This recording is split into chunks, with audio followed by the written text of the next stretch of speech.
चलिए बच्चों, आप सभी का बहुत बहुत स्वागत अभिनंदन है आज की इस ऑनलाइन क्लास में। आज हम हिंदी प्रैक्टिस सेट 4 के हिंदी खंड में वीडियो भाग।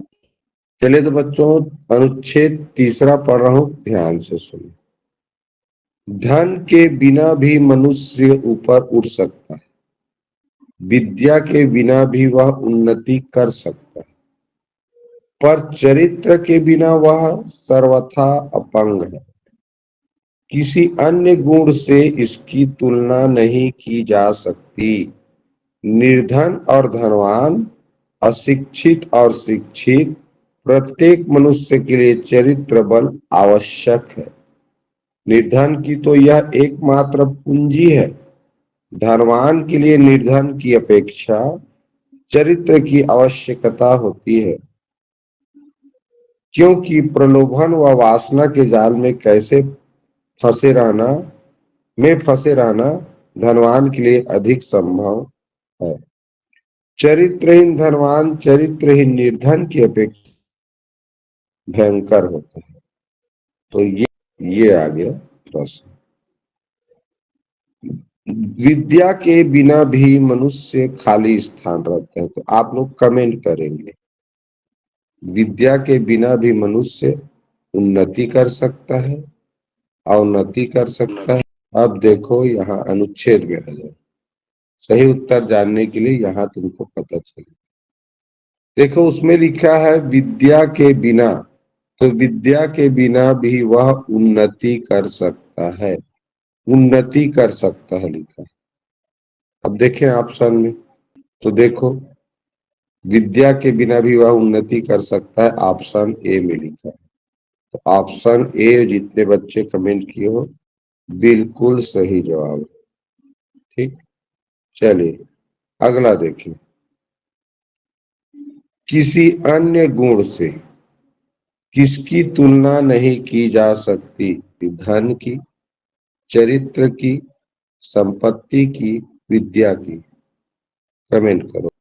पूरे अनुच्छेद में बच्चों केवल चरित्र के बारे में चर्चा हुआ, तो हम चरित्र की तुलना किसी अन्य गुण से नहीं कर सकते। बिल्कुल सही जवाब। चलिए पिछला कमेंट काटते हैं। अब देखते हैं प्रश्न क्रमांक 3। चरित्र निर्धन की एकमात्र खाली स्थान है, क्या है? पूंजी है, आवश्यकता, संभावना, भय। कमेंट करो। चरित्र निर्धन की एकमात्र पूंजी है, अनुच्छेद में लिखा है। बिल्कुल सही जवाब। सबका कमेंट ए आया है, ठीक है। 74 नंबर का प्रश्न देखते हैं। निर्धन का पर्यायवाची नहीं है। ये 4 ऑप्शन दिए हैं, इनमें से कौन सा निर्धन का पर्यायवाची नहीं है? संपन्न, गरीब, दरिद्र, विपन्न। चलिए देखते हैं आप लोग का क्या कमेंट आ रहा है। ऑप्शन ए, तो संपन्न बिल्कुल सही जवाब। संपन्न धनवान या अमीर व्यक्ति को कहा जाता है, और निर्धन का पर्यायवाची गरीब होता है, दरिद्र होता है, विपन्न होता है। तो पर्यायवाची नहीं है ये पूछा गया था, तो निर्धन का संपन्न पर्यायवाची नहीं है, ये तो विलोम शब्द है। चलिए अगला प्रश्न देख लेते हैं। चरित्रहीन शब्द खाली स्थान है, क्रिया है, विशेषण है, संज्ञा है, क्रिया विशेषण। आप लोग का कमेंट क्या आया है? बैक वाला कमेंट है। Option A, option B, option B विशेषण है बोल रहे हैं। बिल्कुल सही जवाब है। चरित्रहीन शब्द विशेषण है। जैसे कहें कि यह आदमी चरित्रहीन है, तो वह आदमी की क्या बता रहा है? विशेषता बता रहा है। यानी आदमी शब्द एक संज्ञा है, तो जो शब्द संज्ञा या सर्वनाम की विशेषता बताता है, या किसी संज्ञा या सर्वनाम की विशेषता बताने के लिए जिस शब्द का प्रयोग करते हैं वो शब्द होता है विशेषण। तो ये हम संज्ञा या सर्वनाम किसी व्यक्ति की अक्सर विशेषता बताने के लिए चरित्रहीन शब्द का प्रयोग करते हैं। विशेषण हुआ। बहुत बढ़िया। अब आते हैं बच्चों अनुच्छेद क्रमांक 4 में। देखिए क्या लिखा है। भारतीय संस्कृति में परोपकार को शुभ कार्य और परम धर्म माना जाता है। भारतीय ऋषि मुनि जंगलों में तपस्वियों सा जीवन बिताते थे और समय समय पर यज्ञ किया करते थे। इसके मूल में परोपकार की भावना निहित थी। नदी तालाब अपना अपना पानी स्वयं नहीं पीते, वृक्ष अपना फसल स्वयं नहीं खाते। ऐसा करके वे परोपकार में निरत रहते। इसके अलावा फूल अपने लिए नहीं खिलते और न ही मधुमक्खियां अपने लिए शहद बनाती हैं। ऐसा करके वे मनुष्य को परोपकार की सीख देती हैं। भारतीय समाज में ऐसी व्यवस्थाएं मिलती हैं जो परोपकार करने के लिए प्रेरित करती हैं। भूखे को भोजन देना, ग्रीष्म ऋतु में यात्रियों को पानी पिलाना, कुएं बावड़ी बनवाना, पेड़ लगाना परोपकार के कार्य आदि हैं। हमें भी परोपकार करके पुण्य कमाना चाहिए। चलिए प्रश्न लेते हैं।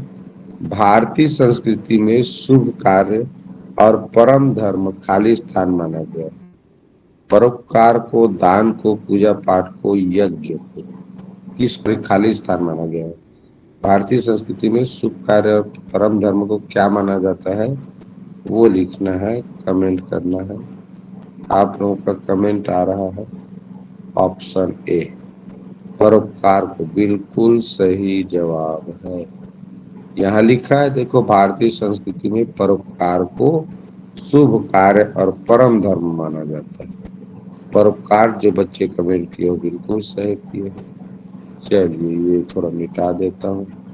आते हैं अगला प्रश्न। नदी तालाब अपना पानी खाली स्थान नहीं पीते।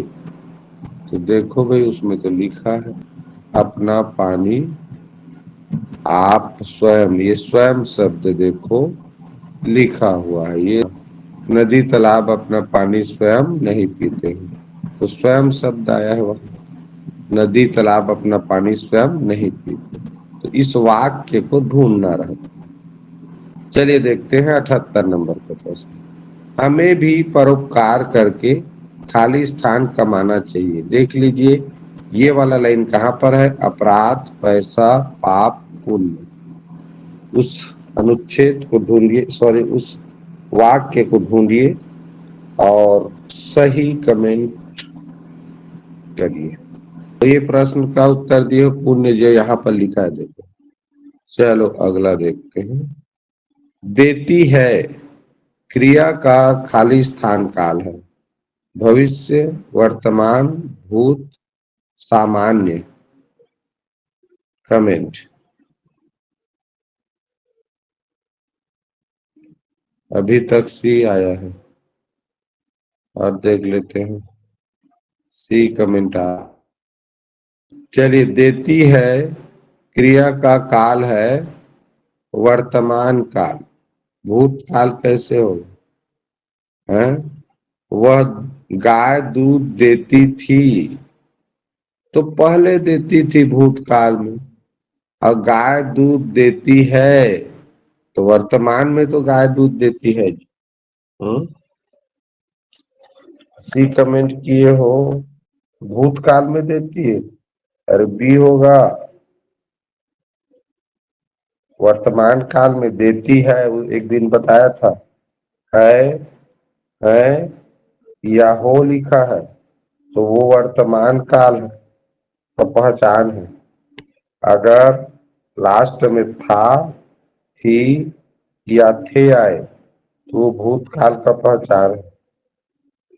ठीक है, उसी तरह गा, गी या गे आए। जैसे मैं कल बिलासपुर जाऊंगा, तो जाऊंगा कह रहा हूं तो गा आया ना क्रिया में, तो वो भविष्य काल, भविष्य में तो जाऊंगा ना। और जो हो गया है वो भूतकाल है, तो ये वर्तमान को दर्शाता है और हो। चलिए, ये हो गया। अब देखते हैं अगला प्रश्न। पेड़ खाली स्थान का पर्यायवाची है। अचल, मूल, कुहुप, रुख। ठीक है, रुख राई भी बोलते हैं। अचल पर्वत का है, मूल जड़ को बोलते हैं, कुहुप पुष्प होता है। ये है पेड़ का, बिल्कुल सही। तो बच्चों, ये अनुच्छेद भी कंप्लीट हो गया और